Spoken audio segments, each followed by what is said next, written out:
안녕하세요. 사연에 빠지다의 DJ 민영입니다. 오늘도 두 가지 사연 준비되어 있는데요. 끝까지 함께 해주실 거죠?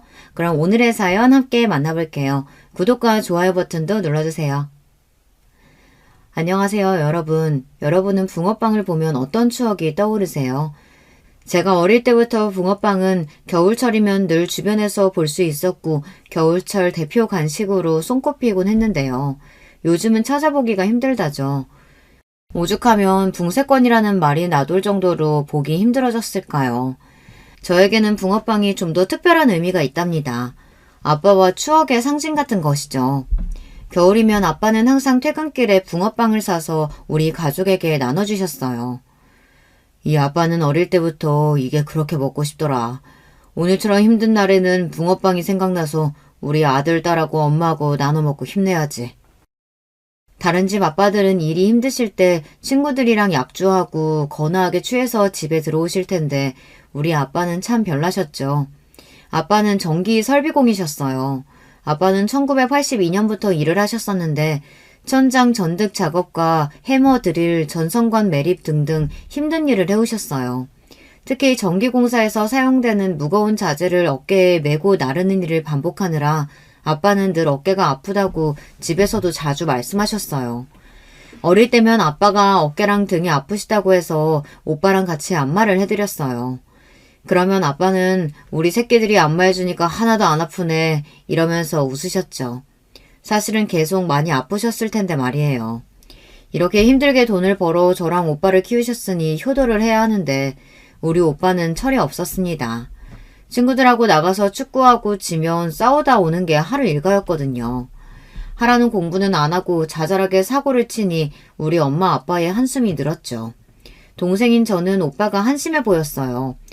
그러다가 정신을 차릴 줄 알았지만 오빠는 대학도 저기 지방에 있는 지방대에 갔어요. 대학 등록금만 있으면 무늬만 대학생인 그런 곳을 뭐하러 가는지 모르겠지만요. 그래도 아들 대학 보낸다고 공부 하나도 안 하는 오빠를 위해 등록금 4년 동안 내주셨습니다. 뿐만인가요? 지방이니까 자취한다고 해서 방 월세며 식비며 다 부모님이 대주셨어요.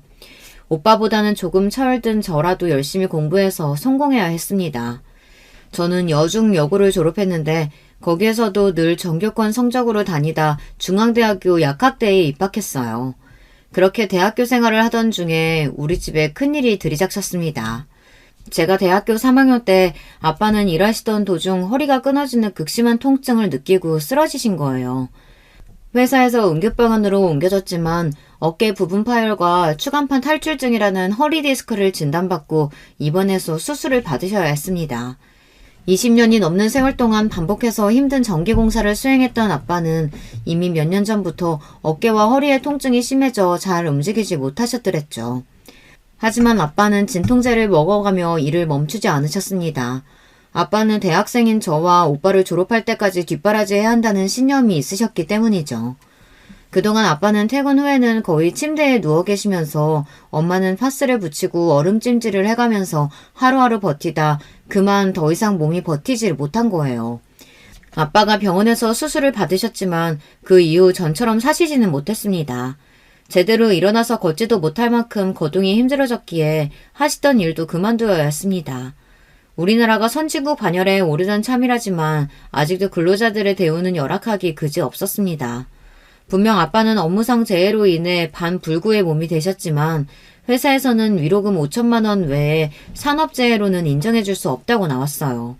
원통했지만 회사에 소송을 걸기엔 우리는 평범한 소시민으로 쉽지 않았습니다. 그저 위로금을 생활비로 까먹으면서 살아야 했습니다.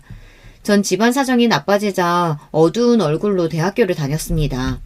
그런 저의 힘든 상황을 눈치채고 다가와준 사람이 있었어요. 바로 정기준이라는 남자애인데 같은 중앙대학교 전자공학과의 친구였습니다. 기준이는 빠른 년생으로 저보다 1살 어리지만 같은 학번으로 친구처럼 지냈어요. 지난 학교 축제 때 우리과 행사 부스에 놀러왔던 기준이는 저를 처음 만났습니다. 그 이후부터 우리는 친구처럼 자주 보고 지냈어요. 민희야, 요즘 무슨 일 있어? 너 요즘 표정이 너무 안 좋아서 걱정된다. 친구들에게 우리 집 사정을 얘기하는 것이 부끄럽다는 마음에 애써 그 질문을 피했어요. 하지만 기준이는 어떤 눈치를 채곤 저에게 집요하게 물어봤고 전 간단하게 우리 아빠가 다친 사정을 털어놓았어요. 난 중학교 때 우리 엄마가 폐암에 걸리셔서 엄마 옆에서 간호해드린 적도 있어. 그러다가 몇 년 못 사시고 돌아가 버리셨지만 말이야. 민희네 아빠가 잘못되셨으니 걱정이 많겠다. 내가 같이 도와줄게. 나 업무 간병도 해왔던 경력자라고. 아빠 일로 상심했던 저를 기준이는 위로해주고 도와주었습니다. 기준이는 아빠의 허리에 사용할 의료 보조기구를 사러 의료기기상에 같이 가주기도 하고 아빠의 재활치료 병원을 조사해서 알려주기도 했어요. 기준이는 고작 대학생인데 이렇게 어른스럽게 절 도와주는 모습에 기준이를 향한 점차 제 마음이 이전과 달라졌습니다. 저를 오랫동안 한결같이 좋아해 주었고 우리 집 사정을 알고 친오빠보다 더 오빠처럼 든든했던 기준이가 이제 남자로서 좋아지기 시작했어요. 어느새 전 기준이의 여자친구가 되었고 대학교에서 수업 외의 시간에는 같이 밥을 먹고 도서관에서 공부를 하는 돈독한 캠퍼스 커플이 되었습니다. 둘 다 졸업 후 취직을 해야 하는 나이가 되었지만 전 약사 국가시험을 준비했고 기준이도 전자회사, 즉 삼성과 LG 같은 대기업 취직을 준비했습니다. 저는 원래 성실하고 열심히 공부하는 스타일이었어요. 대학을 다니는 내내 시험기간 전후로는 학교 도서관에 살았을 정도니 학점도 좋았어요. 하지만 기준이는 공부를 열심히 하는 학생이 되지 못했어요. 대기업을 준비한다면서 사트와 같은 각 회사별 지필고사를 준비해야 하는데 문제집은 펴보지도 않았는지 하얗기만 했습니다. 기준아, 너도 나처럼 집에서 도와주지 못하는 형편이면 우리 좋은 곳에 취직해서 돈 많이 벌어야 하잖아. 더 열심히 공부하고 취직 준비해보자. 하지만 기준이는 여전히 성실하지 못한 대학생활을 이어갔습니다. 취직 준비나 공부보다는 동아리 활동하고 술 마시고 노는 건수에만 관심이 있어 했어요. 열심히 준비한 끝에 저는 결국 약사 면허 시험에 합격해서 보건복지부 장관의 약사 면허를 취득했습니다. 그리고 대학을 졸업한 뒤에는 교수님 추천으로 대학병원 약사에 취직할 수 있었어요. 병원에 다니면서 연봉이 5천만 원 정도로 괜찮은 수입을 벌고 있었어요. 하지만 기준이는 아직 취직하지 못하고 있었어요. 자기 학점과 시험 점수로는 안 되겠던지 금세 대기업을 포기하고 정신 차리고 면접을 보러 다녔습니다. 결국 기준이가 어떤 전자회사에 취직을 했어요. 저는 기준이의 취직을 무척 축하해 주었지만 기준이는 울상이었습니다. 내가 다닐 회사가 화성시에 있어. 서울에서 출퇴근을 어떻게 하냐. 기준이는 멀리 떨어져 있는 회사에 다니느라 아침 6시 반에 나와 퇴근은 8시는 되어야 할 수 있으니 죽을 맛이었습니다. 대학교 때 놀기 좋아하던 친구가 갑자기 직장인 생활을 하려니 어려운 것이 당연하겠죠. 그래서 저는 기준이에게 맛있는 음식도 사주고 넥타이도 선물해주면서 기준이를 응원해 주었습니다. 그렇게 우리 둘 다 직장인이 되어 열심히 일을 하며 살고 있었어요. 그러던 어느 날 기준이와 주말 데이트를 하고 있었는데요. 그날따라 기준이의 얼굴은 긴장해 있었어요. 기준아, 무슨 일 있어? 오늘따라 좀 불안해 보이는걸? 민희야, 이 청혼 반지 받아줘. 우리 결혼하자. 기준이는 눈을 질끈 감고 저에게 금색 반지 케이스를 내밀었습니다. 지금 나한테 청혼하는 거야? 나 고작 27이고 넌 26인데 벌써 결혼하자고? 예상치 못한 청혼에 전 조금 당황했어요. 우리 나이는 아직 결혼 정년기에 못 미쳤고 사회생활을 한 지 2년도 채 되지 않는 사회초년생이었으니까요. 기준아, 결혼하려면 같이 살 집은 마련해야 할 텐데 넌 돈 모았어? 아니, 그냥 같이 살면서 돈 모아서 집 사면 안 돼? 나 혼자 벌어서 어떻게 집을 사겠어. 너랑 같이 모으면 되지. 하지만 난 아직 우리 집에 생활비 드리고 있어. 벌써 결혼해버리면. 부모님께서 헌신해서 저를 대학 졸업까지 잘 키워주셨으니 이제야 생활비도 좀 드리면서 갚을 수 있게 되었는데 이렇게 일찍 결혼한다는 것이 망설여졌습니다. 기준이 너도 아빠랑 둘이 살고 있다며. 설마 니네 아빠 모시고 살자는 얘기야? 무슨 소리야. 나 그렇게 꽉 막힌 남자 아니다. 우리끼리 살아야지. 아빠 허락은 이미 받았어.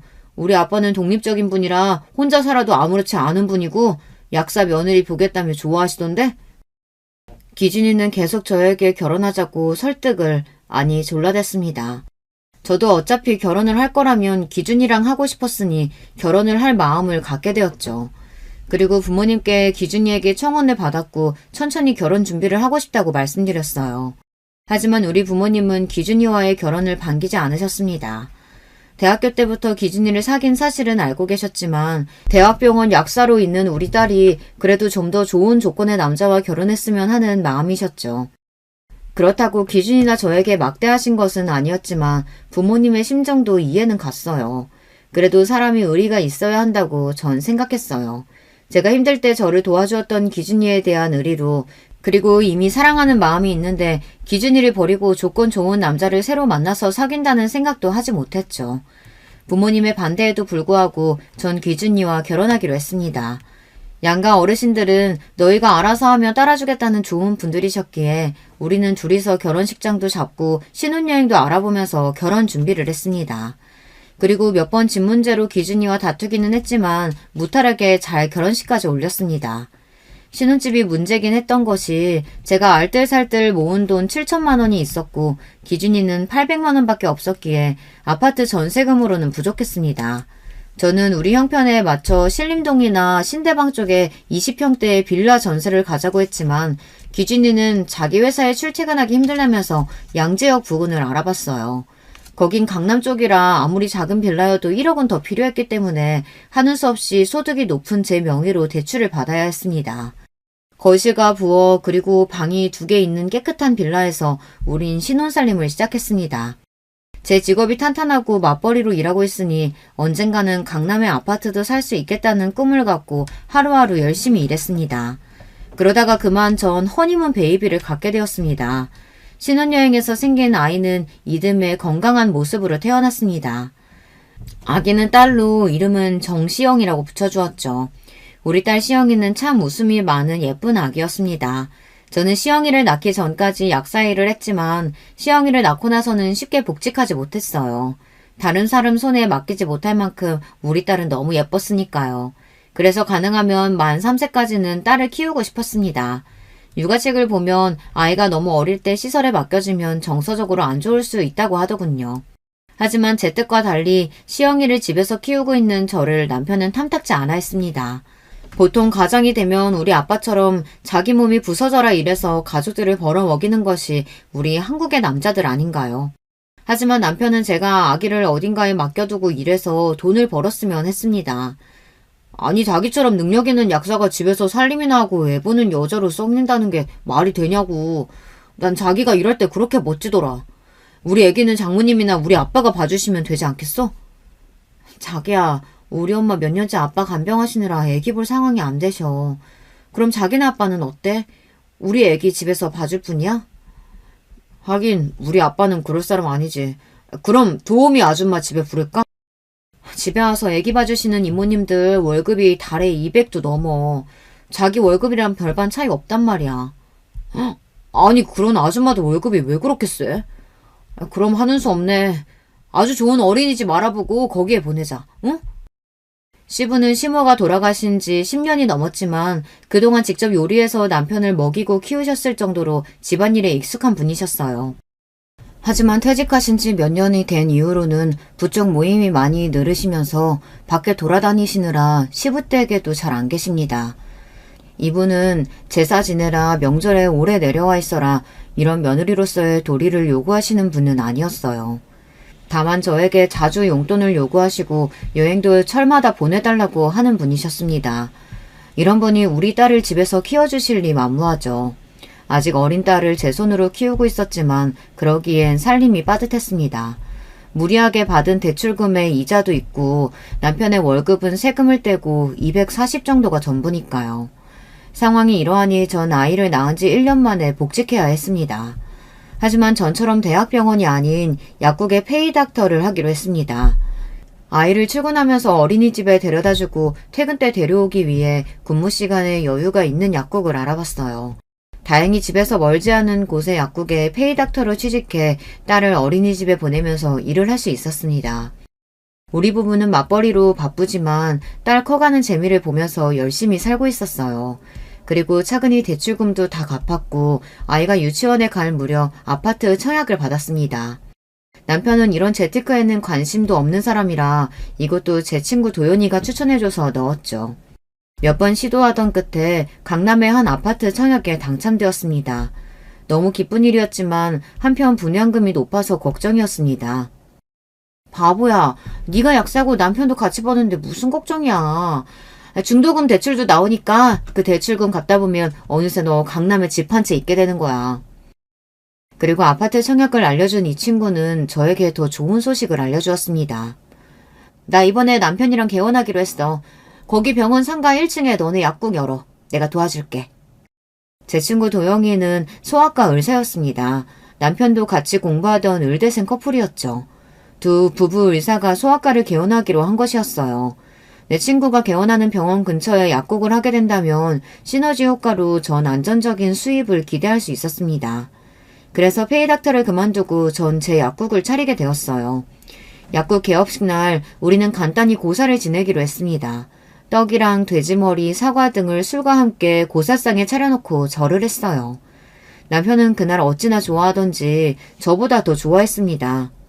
나 이제 진짜 쉬었다면 됐네. 내가 아침밤으로 열어주고 당신이랑 같이 출퇴근도 해줄게. 돈 많이 벌어와 여보. 이렇게 애교 섞인 말로 남편이 내 약국 개업을 축하해 주었습니다. 제 스스로 차린 약국에 열정을 쏟아부어 성실하고 친절하게 손님들을 대했습니다. 그랬더니 얼마 안 되어 제 약국에 많은 손님들이 와주셨어요.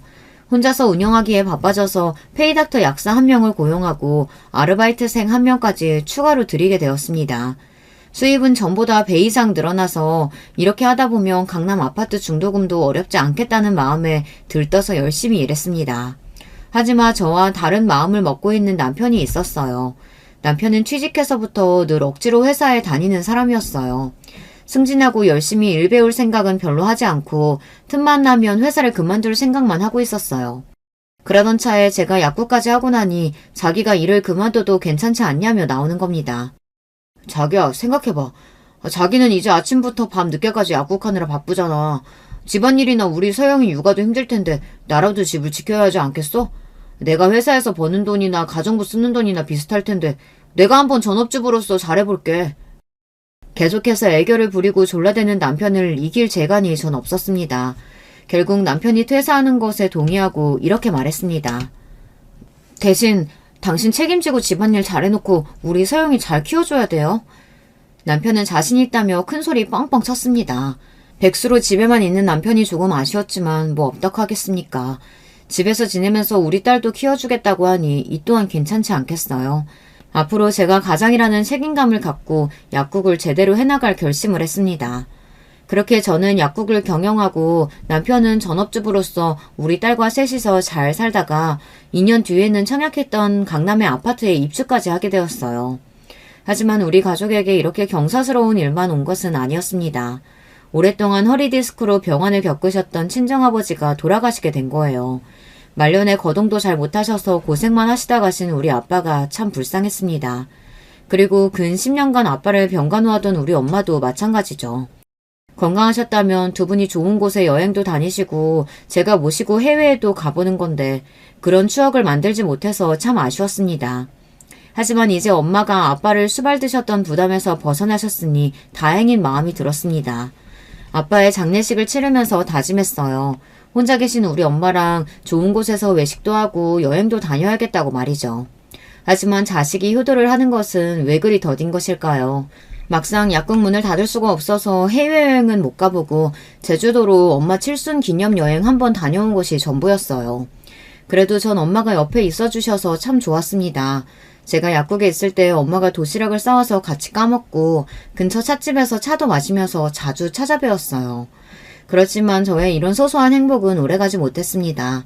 엄마의 칠순 생일이 지난 지 몇 달 안 되었던 어느 날 엄마가 갑자기 쓰러지셨다는 연락을 받았습니다. 버스를 타고 있던 엄마가 갑자기 쓰러지셔서 같이 탄 승객분께서 구급차를 불러 다행히 금방 병원으로 옮겨져서 위기를 넘길 수 있었다고 합니다. 엄마는 뇌혈관의 이상으로 뇌경색이 나타나셨고 목숨은 건지셨지만 얼굴 일부와 팔다리 한쪽을 잘 못 움직이셨어요. 의사는 뇌경색 후유증으로 이런 신체 기능 마비 증상이 생겼지만 확실한 치료제가 있는 것은 아니라서 집에서 잘 보살펴드려야 한다고 설명했습니다. 불쌍한 우리 엄마. 아빠 수발을 드시느라 고생만 하다가 아빠를 보내드리고 나서 좀 편하게 사실 줄 알았는데 1년이 지나서 이렇게 본인 몸이 상하셨으니 말입니다. 우리 엄마 인생이 너무 안쓰러워서 가슴이 찢어질 듯 아파왔어요. 엄마가 퇴원하신 뒤에 혼자 사시던 중계동 집에 보내드릴 수 없어서 전 오빠에게 이 일을 상의했습니다. 오빠는 엄마를 병원에서 뵙고 상황을 충분히 알았을 텐데도 관심 없다는 듯한 태도였습니다. 오빠, 아빠가 아프셨을 때도 우리가 제대로 자식 노릇하지 못했잖아. 난 월급으로 생활비라도 드렸지. 오빠는 자식된 도리로 한 게 없었으니까 지금이라도 아프신 엄마 당분간 모시면 안 될까? 글쎄, 우리 집에 오긴 어렵다니까. 이렇게 오빠와 올케 언니는 나 몰라라 하고 있었어요. 엄마가 이날까지 어떤 마음으로 오빠를 키웠는데 1억이야? 누가 돈 대달래? 나는 약국하느라 엄마를 모실 수가 없잖아. 올케 언니는 전업주부니까 엄마 모셔줬으면 좋겠어. 대신 내가 간병비는 보탤게. 야, 오라비 앞에서 약국해서 돈 번다고 유세냐? 우리 아표가 죽어도 못하겠다는데 어떻게 강요하겠어. 그리고 나도 지금 사업 준비하고 있어서 어렵단 말이야. 어쩔 수 없이 전 엄마의 퇴원 수속을 마치고 우리 집에 모셔왔습니다. 그리고 남편을 안방에 불러서 조심스럽게 이야기했어요.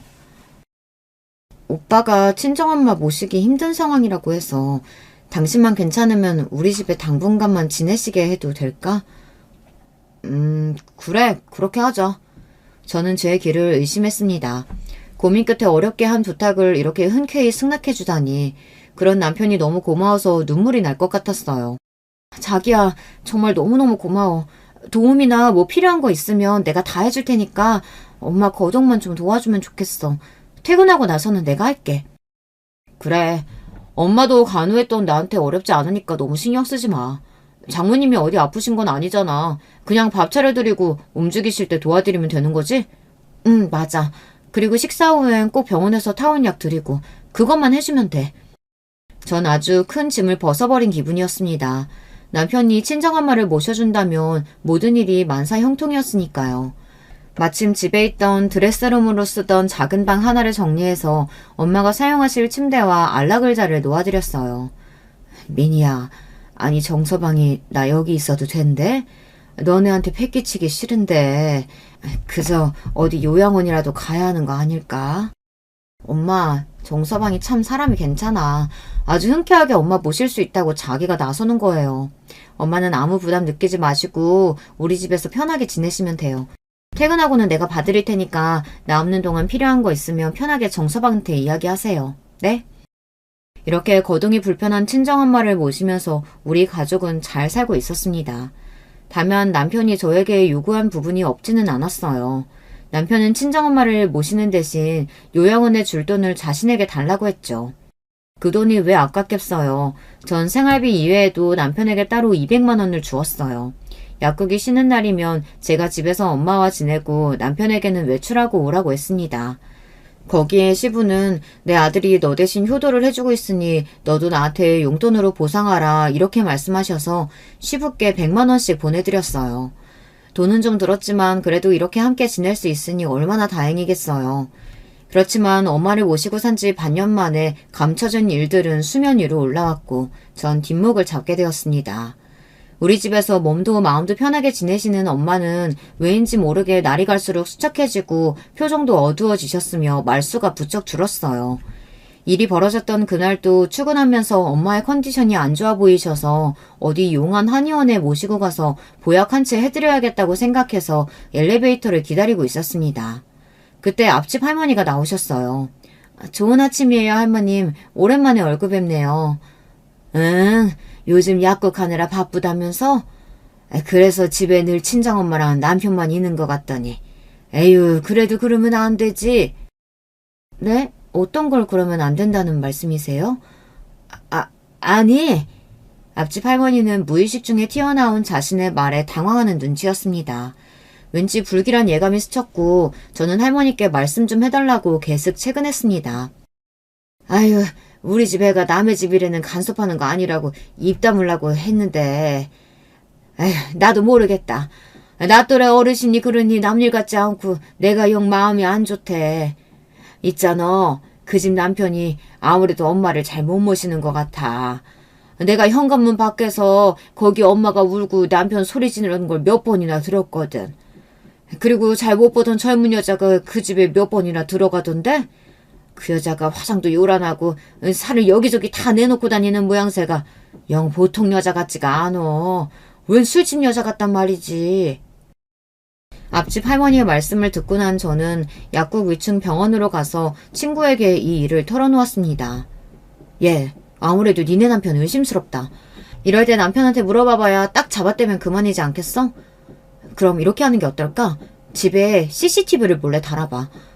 친구의 얘기대로 인터넷을 검색해서 CCTV 몇 대를 구매해서 집안 곳곳에 남편 몰래 달아두었습니다. 그리고 떨리는 마음으로 3일 동안 녹화된 영상을 약국 문을 열기 전 이른 아침 혼자 보기 시작했어요. 그 영상을 보고 나서야 전 뒤늦게 알게 되었습니다. 영상 속 우리 집 안에서는 악마와 같은 일들이 벌어지고 있었습니다. 남편은 자기 아침상을 차리는 모양인지 생선과 고기를 구워서 식탁에 맛있는 한 상을 차려 올렸습니다. 거기에 밥숟가락과 밥만 올린 뒤 엄마를 모셔와서 함께 드실 줄 알았어요. 하지만 남편은 혼자 식탁에 앉아 TV를 보며 그 맛있는 음식들을 혼자 먹어치웠습니다. 식사를 마친 남편은 접시에 밥 한 덩이, 김치랑 남은 밑반찬 몇 개를 담았어요. 거기에 고기나 생선도 올리지 않은 그 부실한 섞은밥 하나만 갖고 엄마 방에 들어갔습니다. 그리고 숟가락 하나로 엄마의 입에 그것들을 무성의하게 집어넣는 거예요. 우리 엄마는 원체 밥도 꼭꼭 씹어 천천히 드시는 분이고 국 없이는 아침 식사도 못하는 분인데 그렇게 우겨 넣으니 중간중간 캑캑하면서 체하셨어요. 남편은 그 모습을 보고 가만히 있고 엄마는 겨우 물을 조금 마셔가면서 진정하셨습니다. 나중에 안 사실이지만 남편이 엄마의 밥을 억지로 먹이는 과정에서 흡인성 폐렴까지 오셨던 거예요. 저와 딸이 함께 있을 때면 남편은 제대로 식사를 차려 엄마를 휠체어에 모시고 와서 식탁 자리에 잘 모셔다 드리고 함께 먹었어요. 엄마가 숟가락을 드시면 거기에 자기가 이것저것 반찬도 올려드리고 했단 말입니다. 하지만 제가 없을 때마다 이렇게 비인간적으로 엄마에게 식사를 드렸던 거예요. 엄마 얘기로는 그마저도 하루 삼시세끼도 못 얻어먹었대요. 집에만 누워있는 노인네가 많이 먹어봐야 똥오줌만 많이 싸지. 뭘 더 먹겠다는 거예요. 적당히 좀 먹어요. 라고 하면서 두 끼만 챙겨줬던 겁니다. 어쩐지 제가 엄마 간식으로 사다 놓은 영양갱이나 과자들을 너무 금방 다 드셔버려서 간식 욕심이 생기셨나 했더니 실은 배고파서 그걸 드신 거였어요.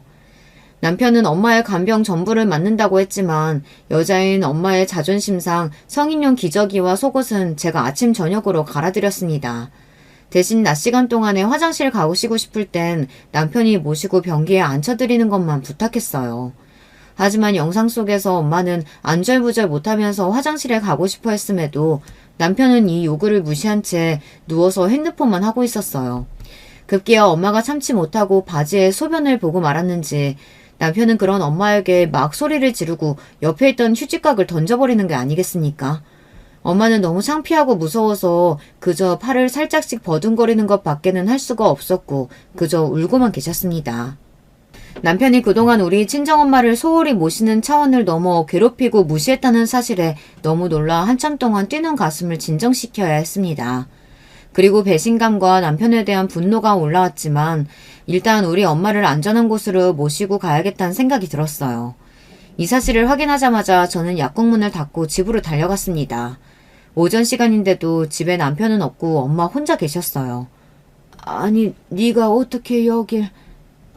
평소라면 오지 않을 시간에 갑자기 연락도 없이 집에 온 저를 보고 엄마는 몹시 놀라셨어요. 엄마, 나 다 알고 왔어. 왜 이러고 계신 거예요? 왜 혼자서 울고 있어? 나한테 진작 말을 하지. 왜?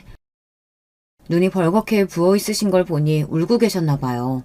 그런 엄마 모습을 보고 전 너무 화가 나고 속상해서 엄마에게 말도 안 되게 퍼부었어요. 아니다. 그냥 정서방이랑 조금 다툰 것뿐이야. 평소에는 나한테 잘해주고 서로 사이 좋아. 딸한테까지 거짓말하지 마세요. 제가 CCTV로 다 보고 왔어요. 엄마 이렇게 살고 있는지도 모르고 내가 정말 미안해요. 우리 엄마 내가 모시겠다고 데리고 와놓고선 이렇게 힘들게 만들어버렸으니 다 내 잘못이에요. 우리 당장 이 집에서 나가자고요. 정서방 그 작자가 우리 엄마 더는 못 괴롭히게 할 거야. 전 택시를 불러서 택시기사님과 함께 엄마를 택시에 모시고 알아두었던 요양원에 갔습니다. 집에 오기 전에 의사인 친구와 엄마를 어디에 모실지에 대해 함께 상의했어요. 요양병원에는 의사와 상주에 있어서 주로 장기 요양하면서 치료가 필요한 어르신들한테 적당해. 하지만 막상 가보면 그냥 병원같이 생기고 중증 환자분들이 많아서 건강하신 친정엄마한테는 맞지 않을 수도 있어. 우리 엄마는 치매도 없으시고 중풍으로 거동이 힘드신 것 말고는 생활에 큰 지장이 없어. 그럼 오히려 요양원이 좋으실 거야.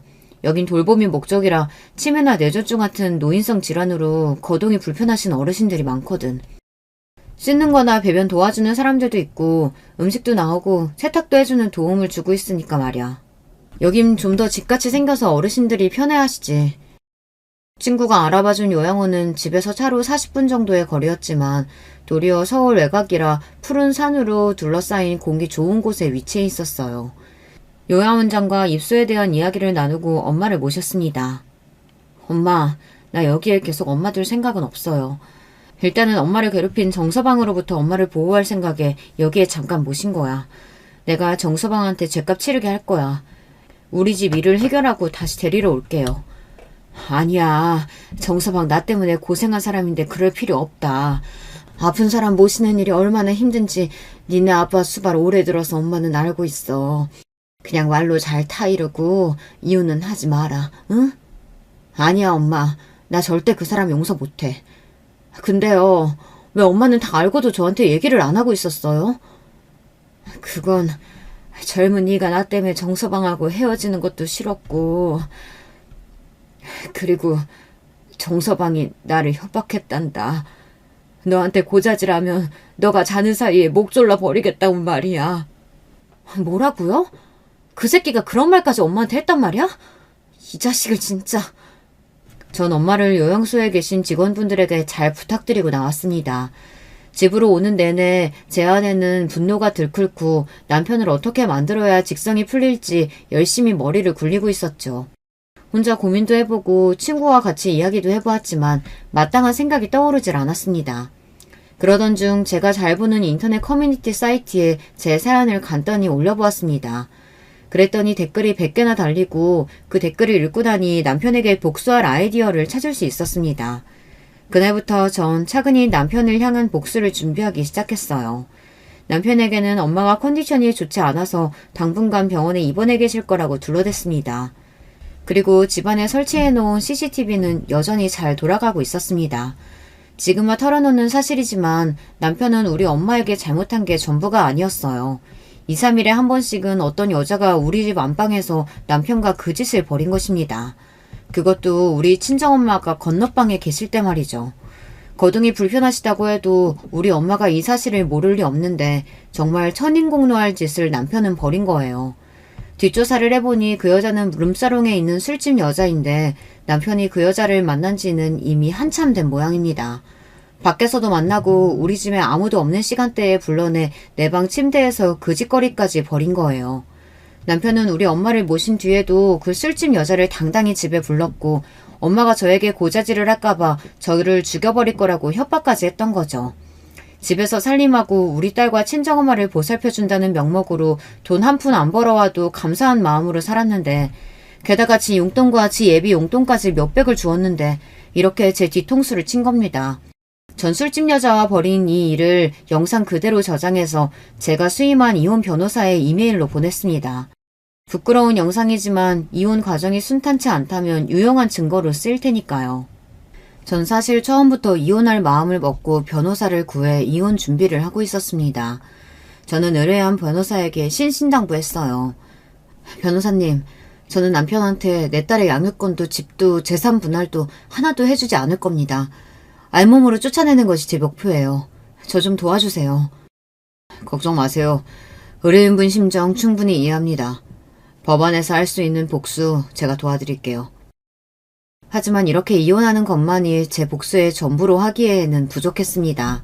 두 번째 복수를 위해서 슈가마덱스 나트륨이라는 마취 약물을 구입했습니다. 혹시나 제 글을 보고 따라하신다면 절대 안 돼요. 여러분은 위험하니 절대 따라하지 마세요. 전 의료인으로서 적절한 약물의 양을 알고 있으니 할 수 있는 일이니까요. 그날은 딸 시영이가 고등학교 수학여행을 떠나는 날로 집에는 우리 부부만 있었습니다. 집도 조용하고 우리 오랜만에 오붓하게 한잔 할까?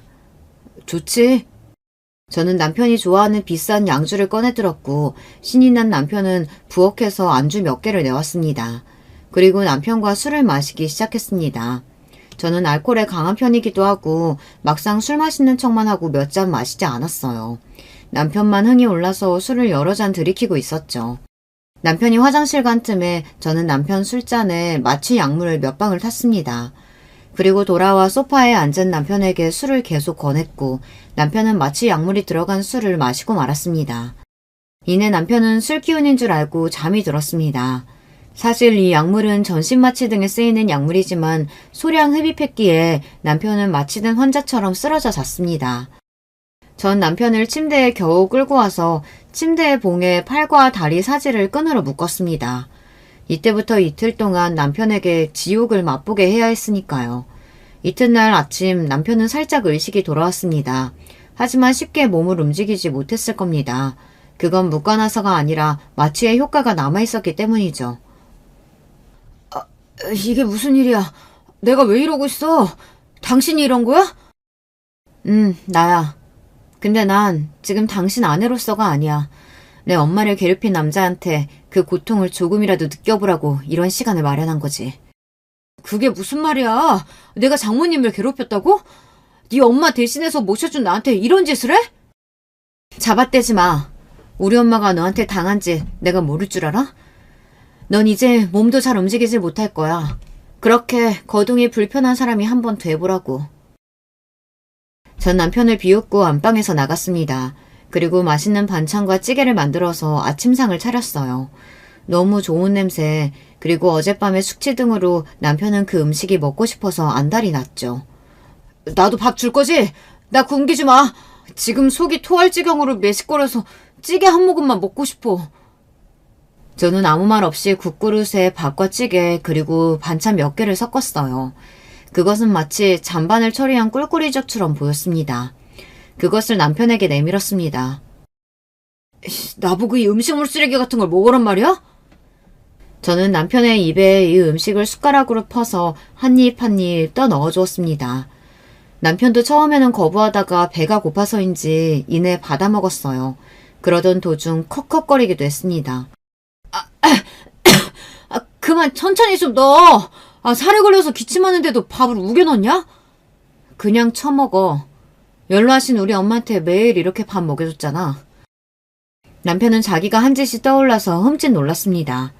갑자기 전 이 밥도 주기 싫어져서 부엌 개수대에 남편이 먹던 것을 버려버렸습니다. 나 아직 배고파. 더 줘. 남편의 말을 무시한 채로 전 식탁에 앉아서 천천히 우아하게 아침밥을 거하게 먹었습니다. 물론 남편은 그런 제 모습을 아무 말도 못하고 바라보기만 했죠. 아침 식사 후에 남편은 계속 풀어달라며 난리였습니다. 나 좀 그만 풀어주라고. 너 이거 경찰에 신고해? 어? 하지만 전 남편의 말이 들리지 않는다는 듯이 대꾸도 하지 않고 TV를 보며 쉬고 있었어요. 나 쌀 것 같단 말이야. 화장실 좀 가게 잠깐이라도 풀어줘봐. 어? 계속되는 남편의 부름에도 무시했더니만 이내 남편은 조용해졌습니다. 그리고 안방 침대는 찌린내가 진동했어요. 전 코를 막고 다 큰 남자가 이게 무슨 짓이야? 이렇게 조롱했을 뿐입니다. 남편은 그 뒤로도 풀어달라며 저에게 사정했지만 그와 같이 비인간적인 생활을 하루 더 한 뒤에야 저는 남편에게 묶였던 끈을 풀어주었습니다. 인연이 나를 이렇게 만들어? 너 이리 와. 내가 너 죽도록 패버릴 거야. 포악하게 달려드는 남편은 아마 자기 생각대로 몸이 움직이지 않았을 겁니다. 휘청이면서 남편은 바닥으로 꼬꾸라졌어요. 아직 남편의 몸에는 마취약의 효력이 남아있었던 거죠. 저는 택시를 불러서 택시기사님께 팁을 드리고 부탁을 드렸습니다. 기사님, 저희 남편이 술만 먹으면 개가 돼서 제가 한 집에서 못 살겠어요. 이 사람 여기 자기 집으로 좀 보내주시겠어요? 제가 사례금으로 10만 원 더 드릴게요. 처음 기사님은 어리둥절해했지만 몸을 잘 가누지 못한 채로 버둥거리며 욕을 하는 남편과 침대에서 나는 찌린내를 보며 상황을 이해했다는 듯이 제 말대로 따라주셨습니다. 전 그렇게 남편을 시부에게 반품했습니다. 이렇게 제 두 번째 복수는 끝났습니다. 몸이 불편한 사람의 처지가 되어 우리 친정엄마에게 했던 일들을 고스란히 남편에게 겪게 해주고 나니 제 속이 시원하더라고요. 이런 일을 우리 엄마는 6개월 동안이나 당했는데 남편에게 오래 할 수 없었던 것이 원통했어요. 남편이 택시에 실린 채로 시부집으로 돌아가자 시부는 저에게 노발대발해서 전화를 했지만 전 그대로 전화를 끊었습니다. 남편은 며칠 뒤 원래의 근육 상태로 회복했을 거고 경찰에 저를 신고했습니다. 신고를 받고 온 경찰은 저에게 그날 일을 물었지만 전 태연히 대답했습니다. 경찰관님, 그게 말이 되나요? 그 남자는 집에서 술 퍼먹고 나가서는 며칠 동안이나 집에도 들어오지 않았다고요. 전 이렇게 잡아떼었습니다. 사실 남편의 말이 횡설수설하고 정황상 맞지 않다고 생각한 경찰은 조용히 사건을 마무리했습니다. 남편은 자기가 당한 일이 억울해서 미칠 지경이었겠죠. 그 사이 제가 청구한 이혼 소장이 시부집에 도착했고 남편은 저에게 찾아왔습니다. 이혼? 그래, 이혼하자 해. 니네 엄마한테 무슨 말을 듣고 나한테 이러는진 몰라도 난 억울해. 난 니네 엄마 간병하고 집안이란 대가로 강남 아파트 정도는 받아야 너랑 이혼해 줄 거야. 이 멍청한 사람. 소장 제대로 읽어보지도 않았구나. 너 정기준이 불륜관계 및 생활비를 벌어오지 않는 등의 귀책 사유가 있어서 내가 이혼 소송을 건 거야. 재산 분할? 웃기는 소리 하지 마. 당신은 결혼할 때부터 지금까지 돈도 얼마 벌어오지 못했어. 다 내가 번 돈으로 집 사고 생활비에서 먹고 산 거라고. 그나마 집에서 살림하고 엄마 간병 잘한다고 너랑 니네 아빠까지 용돈을 그렇게나 줬다. 그건 또 따로 청구할 거니까 기대해. 남편은 제 이야기에 억울하다며 펄쩍 뛰었지만 전 확실한 증거가 곧 드러날 테니 조용히 이혼이나 하라는 말을 끝으로 남편을 내보냈습니다. 남편은 제 이혼 소송에 맞고소하겠다며 변호사를 선임했고 우리는 아직도 이혼 소송 중입니다. 물론 저에게는 확실한 불륜의 증거가 있고 그간 경제적으로 제가 기여한 부분이 크기 때문에 결국은 제가 이길 것이라고 생각하죠. 하지만 제 마음이 참 허망하기만 합니다.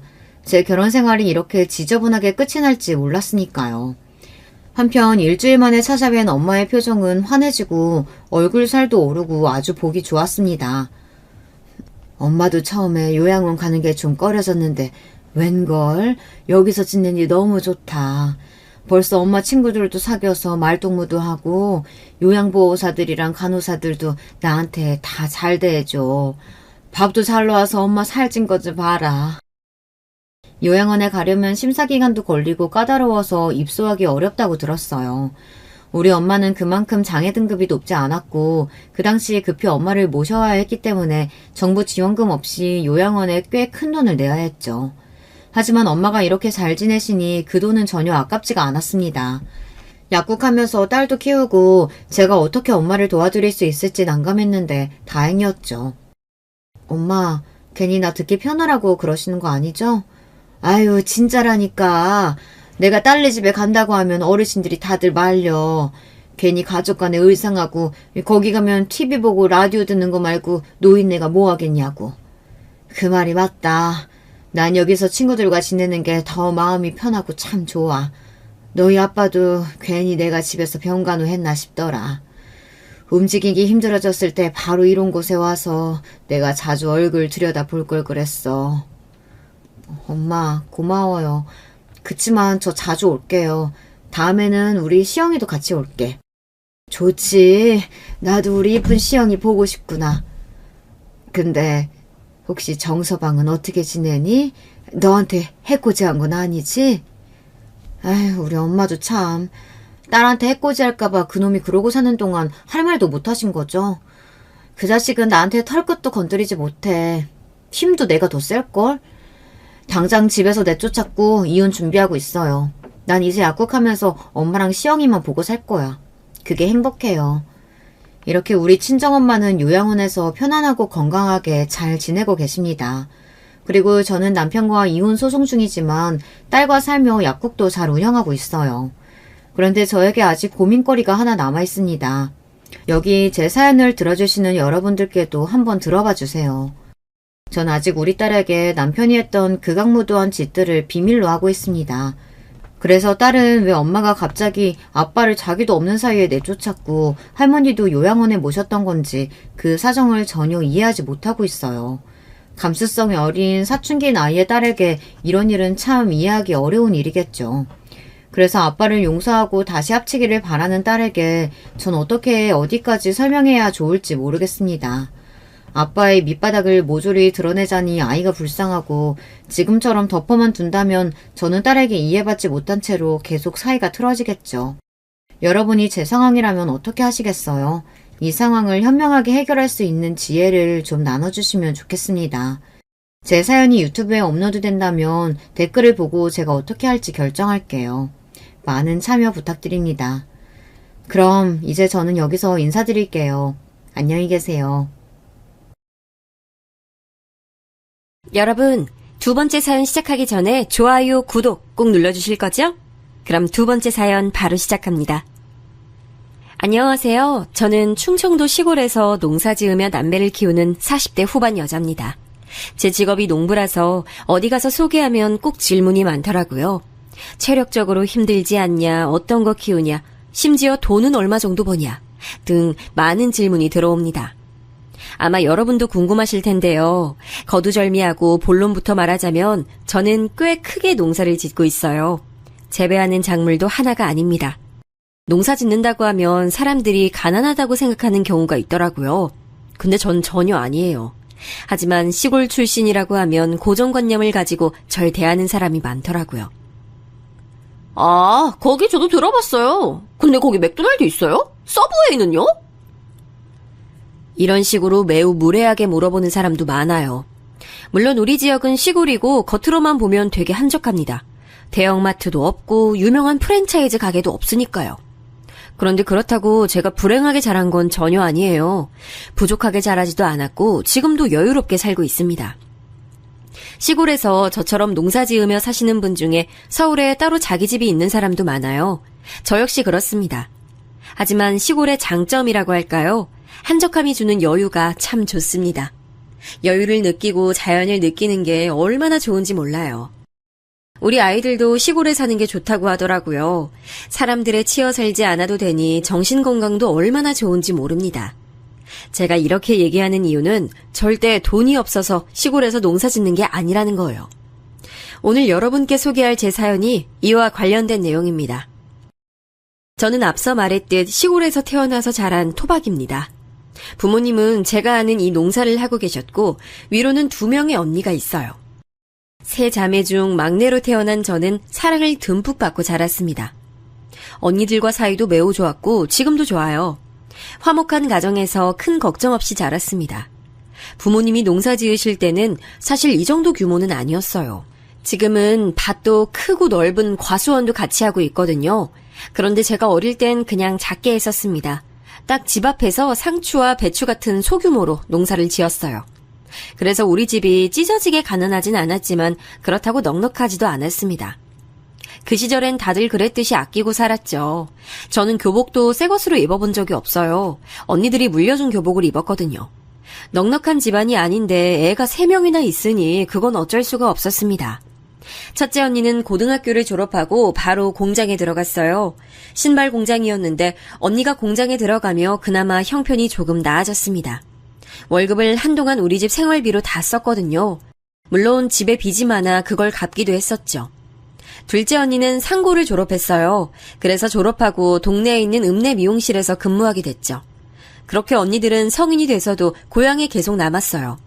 그런데 저는 서울에 대한 욕망이 아주 컸습니다. 가족들 품 안에서 사는 게 좋기도 했지만 한편으론 답답했거든요. 그래서 꼭 졸업하고 성인이 되면 서울로 가고 싶었습니다.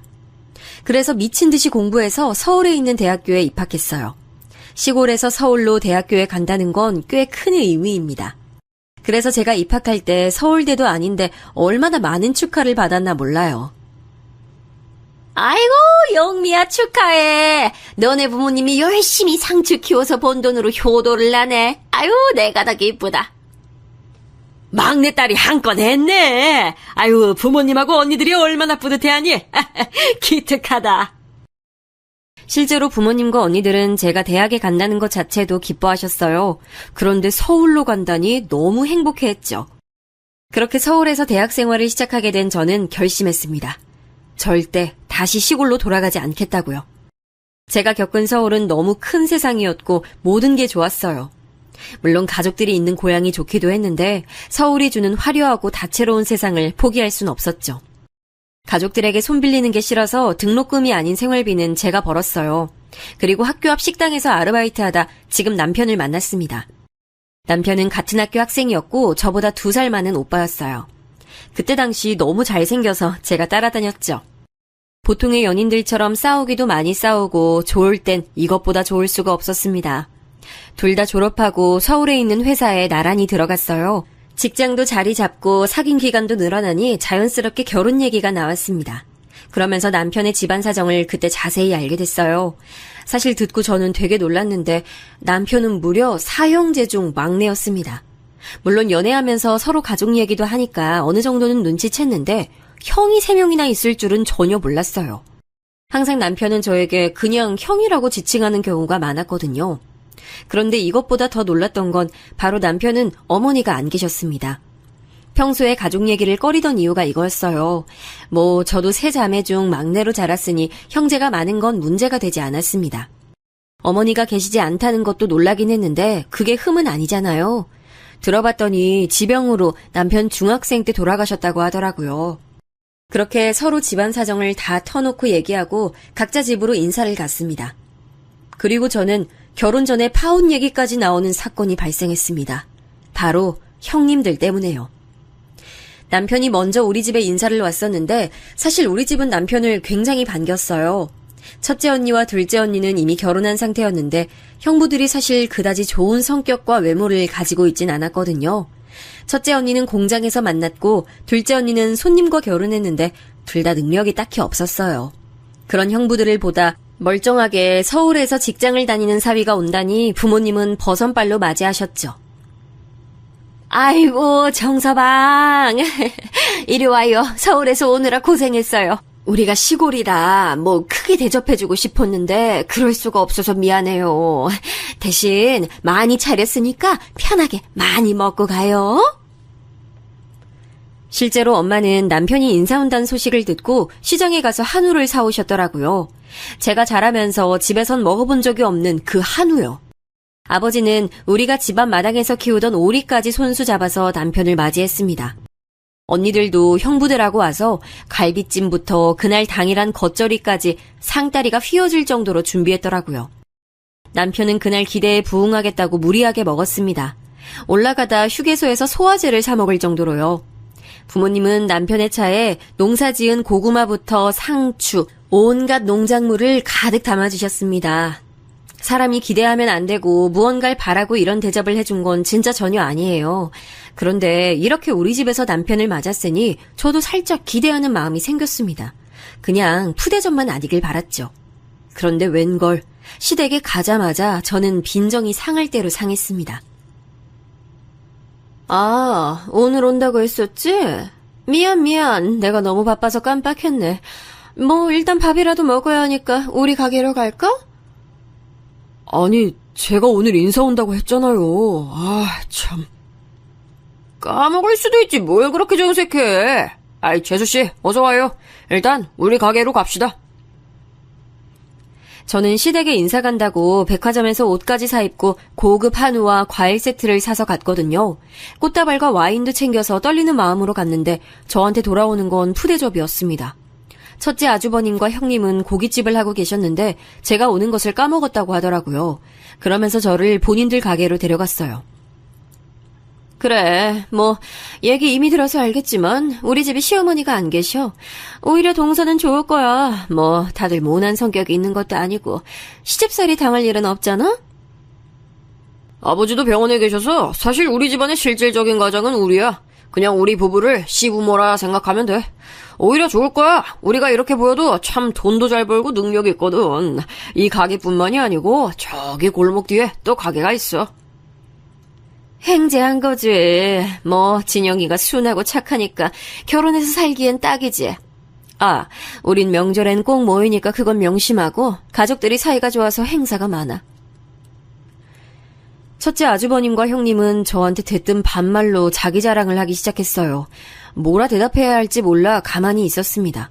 남편만 중간에서 어쩔 줄 몰라 했죠. 본인들 가게가 얼마나 잘 되는지부터 자식들의 학교 성적까지 온갖 자랑을 들었습니다. 사실 그 자리에서 제가 존중받는다는 기분은 들지 않았어요. 그래서 다른 형제들은 보지도 못했지만 현실적으로 결혼이 망설여졌습니다. 그런데 이걸 부모님께 전달하자니 너무 속상해하실 것 같았어요. 그래서 언니들한테만 말했습니다. 언니들은 당연히 제 편이었죠. 아니, 우리는 마당에서 오리까지 잡아서 대접했더니 이게 뭐야? 아니, 이건 우리 집안 무시하는 거잖아. 지금 시골 출신이라고 무시하는 거야? 뭐야? 나 너무 기분 나빠. 이대로는 결혼 못 시켜. 제부한테도 실망이야.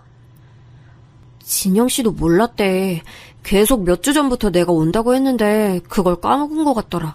시아버지가 병원에 계신다는 것도 몰랐어. 제가 인사를 다녀온 후 결혼 얘기가 나오면 침묵하자 남편은 눈에 띄게 당황했어요. 그러면서 저를 설득하기 시작했습니다. 나도 우리 큰형이랑 형수님이 왜 그랬는지 모르겠어. 그런데 워낙 바쁜 사람들이라 자기가 이해해주면 안 될까? 내가 앞으로 서운할 일 전혀 없게 할게. 남편은 계속 저를 설득했고 저는 그럼 상견례까지는 해야지 고민했습니다. 그리고 나머지 형제들도 만났는데 아니나 다를까 그 자리에서 우리 고향에 대해 언급하기 시작했어요. 아, 거기 들어본 것 같다. 그럼 부모님은 농사 지으시는 건가? 네, 농사 지으면서 사세요. 저 어릴 때부터 집 앞 밭에서 농사 지으셨어요. 요즘에도 농사 짓는 분들이 계시는구나. 교과서에서만 봐서 몰랐어요. 아니, 형수님들 왜 그러세요? 농사가 뭐 어때서 그래요? 아유, 도련님 결혼하려고 애쓴다. 진짜 귀엽다, 귀여워. 그래, 다들 그만하자. 기에 눌렸다는 표현이 맞을 것 같아요. 형님들은 보통 기가 센 사람들이 아니었어요. 제가 만약 언니들이 없이 외동이었으면 거기서 아무 말도 하지 못했을 거예요. 아주버님들은 오히려 멀쩡했습니다. 생각보다 말수가 없어서 놀랍기도 했고요. 그런데 형님들은 자기들끼리 너무 친해 보였어요. 서로 형님, 동서하며 지내는데 마치 자매처럼 친하더라고요. 순간 내가 결혼하면 저 사이에 제대로 낄 수 있을까 생각하기도 했죠. 살면서 고향에 관한 질문은 수도 없이 들었기 때문에 기분이 많이 상하진 않았습니다. 다만 상견례 자리에서 저러면 곤란하다고 남편에게 말했어요. 그리고 상견례 날이 됐습니다. 시아버지가 병원에 누워 계셔서 현실적으로 나오실 수가 없었어요. 제가 남편과 따로 시아버지를 보러 갔을 때도 시아버지는 눈만 간신히 뜨고 계셨습니다. 남편이 많이 늦둥이이기도 해서 시아버지는 이미 연세가 많으셨죠. 상견례 자리에서는 생각보다 조용하게 넘어갔어요. 문제는 결혼식 혼주 문제였습니다. 집안에 대신 앉을 어른이 계시지 않았거든요. 그래서 결국 첫째 형님과 첫째 아주버님이 혼주석에 앉게 되셨어요. 시아버지는 거동이 불편하셔서 도저히 병원에서 나오실 수가 없으셨죠. 그런데 저는 시어머니가 마치 3명이 있는 기분이 들었습니다. 형님들은 생각보다 우리 결혼식에 관심이 많았어요. 아니, 결혼식뿐만 아니고 우리 부부에게 지나친 관심을 보였습니다. 남편이 늦둥이라 오히려 조카들과 나이대가 비슷했거든요. 문제는 제가 혼주 한복을 고르러 가서 발생했어요. 큰형님은 자꾸 신부 어머니가 통상적으로 입는 색을 골랐습니다. 누가 봐도 신부 어머니 색상인 분홍색인데 자꾸 본인도 분홍색을 고집했어요. 동서, 나 이 색이 너무 예쁘고 잘 어울린다. 그치? 나 이 색으로 할게. 그런데 저희 엄마가 이미 언니들 결혼할 때 한복을 구입하셨는데 그 색이 분홍색이에요. 겹칠 것 같은데. 겹치면 뭐 어때? 똑같이 예쁜 색 입으면 좋지. 아유, 요즘 아무리 깨어있다 해도 혼주 한복은 맞추는 게 좋아요. 분홍색은 신부 측인데. 난 우리 딸 결혼할 때 상대 엄마가 분홍색 입어도 아무렇지 않을 것 같은데. 아닌가? 시골이라 아무래도 좀 이런 거 예민하시려나? 동서, 어떻게 생각해? 시골이라 예민한 문제는 아니라고 생각해요. 저는 안 겹치는 게 좋을 것 같아요. 겹치는 게 뭐 어때서 그렇게 정색을 하고 말해. 난 그냥 정말 예뻐서 그렇게 입으려고 했던 건데. 참, 뭐 알겠어. 한복 사건으로 큰형님에게 저는 제대로 미운털이 박혔습니다. 그 뒤로도 결혼식장에 꽃장식을 돈을 추가해서 하기로 했거든요. 그런데 그것도 돈을 너무 많이 쓴다고 사치 부린다고 남편에게 말했다고 하더라고요. 형수님이 저렇게 나한테 관심이 있진 않았는데 이상하다. 결혼한다고 하니까 갑자기 저러네. 평소엔 오히려 나 소외당해서 슬펐던 기억이 더 큰데. 아니야, 괜히 텃세 부리는 것 같아. 속상해도 넘겨야지. 어차피 당신 낳은 어머니도 아닌데. 큰형님은 자기의 영향력을 상당히 과시하고 싶어 했어요. 아주버님들은 가만히 있는데 형님들이 저에게 시집살이를 시키셨죠. 실제로 결혼하고 저희가 신혼여행을 유럽으로 다녀왔거든요. 갔다 오며 선물을 사와서 시댁에서 같이 드렸는데 형님들 반응이 별로 좋지 않았습니다. 막내 동서 어려서 센스가 좀 있을 줄 알았는데 아니네. 난 더 비싼 거 기대했는데. 친정도 제가 막내라 챙길 식구가 많아서 그랬어요. 죄송해요. 아유, 뭐가 죄송해요. 이렇게 사온 거 자체가 대단한데. 아니, 너무 그러지 마, 다들. 요즘 애들은 다를 줄 알았지. 난 신혼여행 제주도로 다녀왔는데도 면세점에서 비싼 거 사왔었어. 당신 기억나? 우리가 첫째라 아버지가 기대가 많으셨지. 그때 면세점에서 완전 비싼 술 샀던 거 기억나네. 그러니까 그땐 이거에 거의 몇 배였지? 한 10배는 됐을 거야. 다음에 선물할 일 있으면 비싼 걸로 사드릴게요. 아니, 다들 우리한테 왜 그래요? 그래도 선물 사온 성의가 있지. 아이, 그래. 그만하고 밥이나 먹자. 형님들이 비꼬면 아주버님들이 오히려 막아줬죠. 저는 형님들이 저한테 이러는 이유를 정확히 알지 못했어요. 아마 텃세와 기싸움이었겠죠. 그리고 결정적으로 제가 친정에서 지원을 많이 받았거든요. 거기에 대한 질투였던 것 같아요. 그 이유는 사실 제가 막내로 자라서 언니들보다 지원을 많이 못 받았습니다. 언니들이 항상 저에게 미안함을 갖는 이유도 그거였고요. 부모님도 막내라고 단 하나도 새 것으로 사준 적이 없다며 미안해하셨죠. 그래서 결혼이니까 많이 지원해주고 싶다고 하셨어요. 평생을 모은 돈으로 서울에 있는 신혼집도 마련해 주셨습니다. 남편과 제가 모은 돈으로는 사실 부족했어요. 그런데 우리 친정에서 도움을 주니 서울의 직장과 가깝게 아파트를 얻을 수 있었습니다. 반면 형님들은 죄다 경기도에 살았거든요. 경기도에서도 외곽이라 교통편도 불편했고 집 상태도 좋지 않았어요. 본인들은 가난하게 시작했는데 저는 서울에서 신혼을 시작하니 안 이꼬웠던 것 같습니다. 형님들은 상당히 유치하게 저를 따돌렸어요. 명절이면 다 같이 큰 집으로 가서 차례를 드렸습니다. 제가 사실 생선 알레르기가 있거든요. 알레르기가 있기도 하고 생선 자체를 그래서 싫어하기도 해요. 그 사실을 남편이 시댁 식구들 앞에서 말해서 다들 아는 사실이었죠. 그런데 제가 명절에 가면 자꾸 제 앞에 생선을 놓더라고요. 동태전부터 고등어구이, 갈치조림 등 생선 요리가 그렇게 많이 식탁에 있는 것도 신기했어요. 제가 먹기 싫어서 안 먹겠다고 하면 대놓고 기분 상한 게 보이기도 했죠. 아, 재수씨 먹을 게 없나? 갈비찜이라도 가져다 줘. 초등학생인 우리 애들도 다 생선 먹어. 편식이 좋은 습관도 전혀 아닌데. 동서, 고칠 생각은 없어? 저는 단순히 편식을 떠나서 알레르기예요. 먹으면 응급실에 가야 돼서 먹진 못해요. 아까 저희가 갈비찜에서 가져왔는데 그거 어딨어요? 그거라도 먹을게요. 어딨는지만 알려주세요. 제가 들고 올게요. 그거는 내일 차례 지내고 먹으려고 했는데 저기 베란다에 놔뒀는데 꼭 이렇게 먹다가 일어나게 시키네. 눈치가 보여 제대로 밥을 먹을 수가 없더라고요.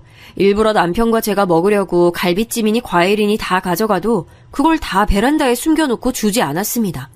식사 준비할 때 제가 고기를 찾으면 은근히 다시 그대로 식탁에서 그릇을 슬며시 가져오기도 했어요. 이런 식으로 유치하게 구는 게 너무 속상했습니다. 저도 할 말은 다 하는 성격인데 아무리 말해도 들은 척도 하지 않았죠. 그래도 둘째 언니가 말하길 진짜 시어머니도 아니니까 너무 신경 쓰지 말라고 하더라고요.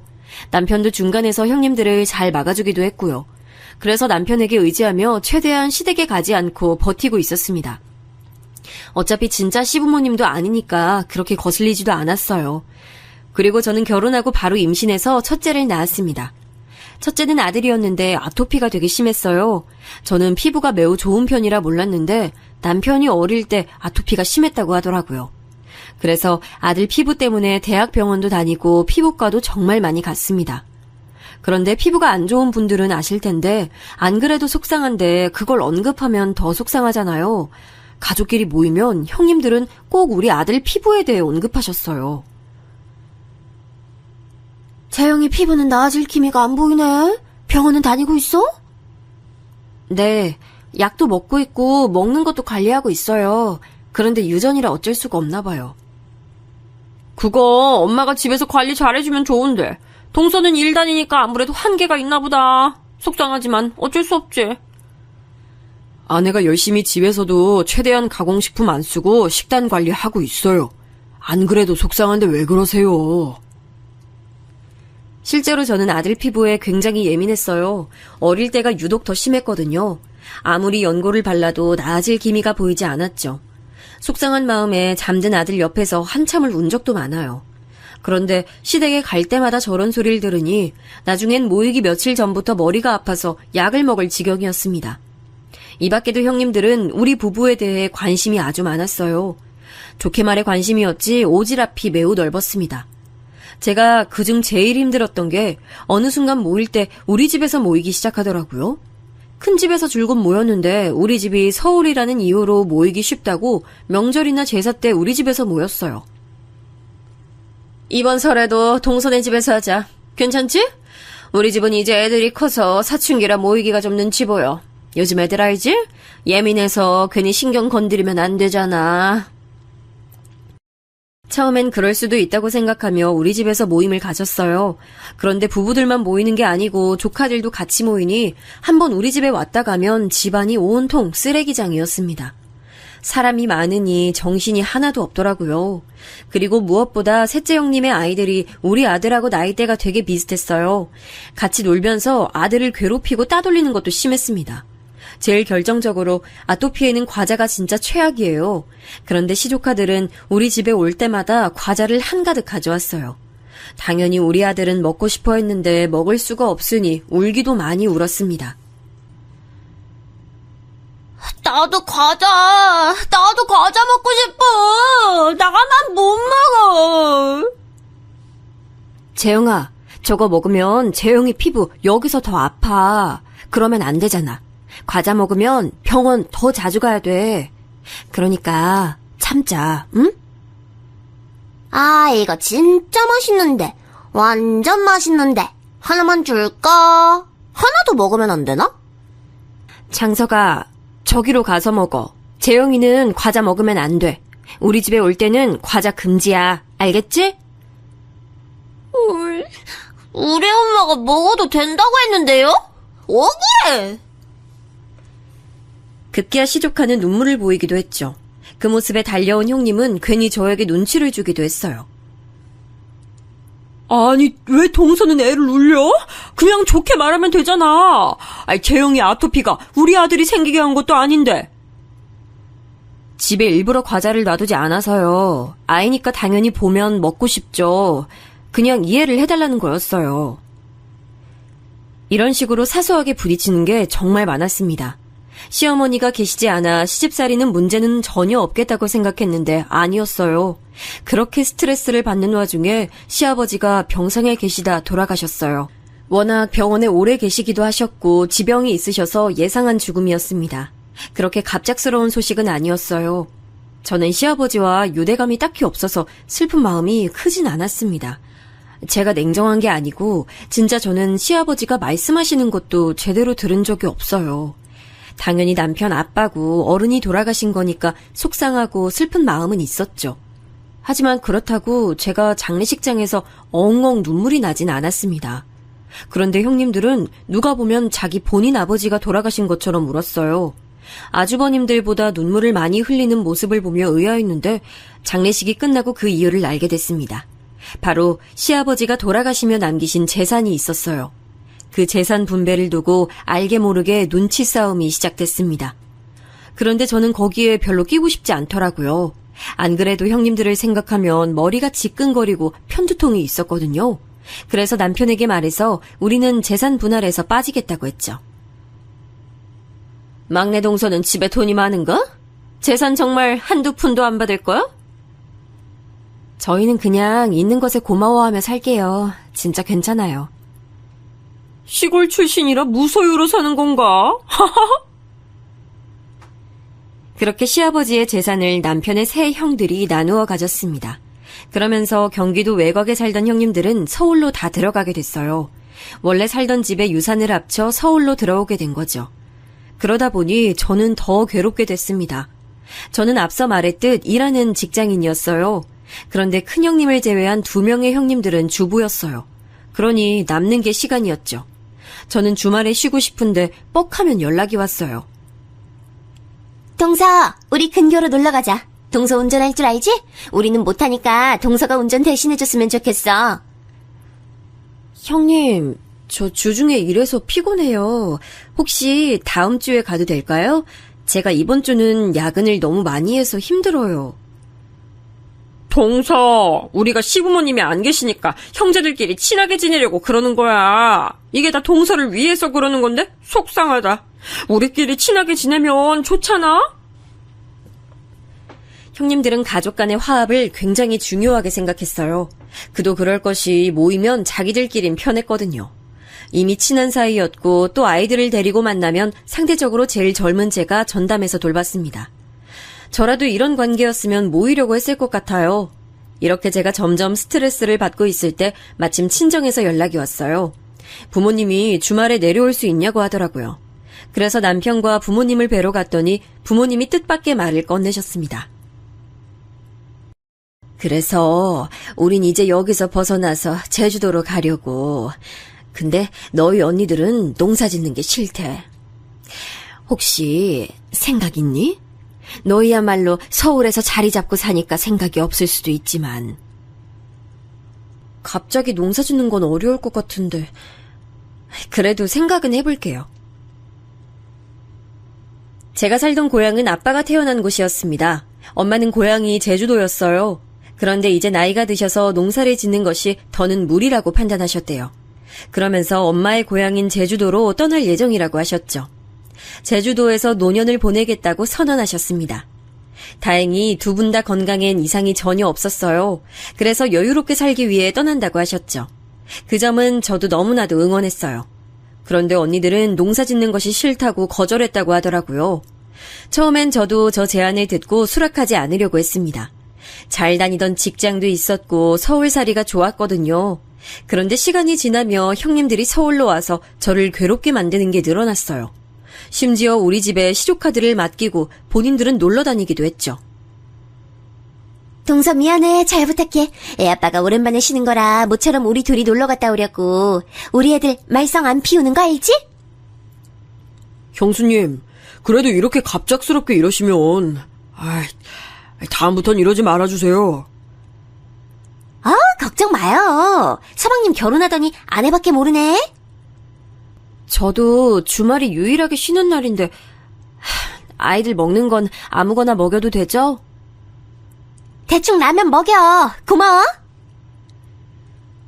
라면은 우리 집에 애초에 없는 음식이었어요.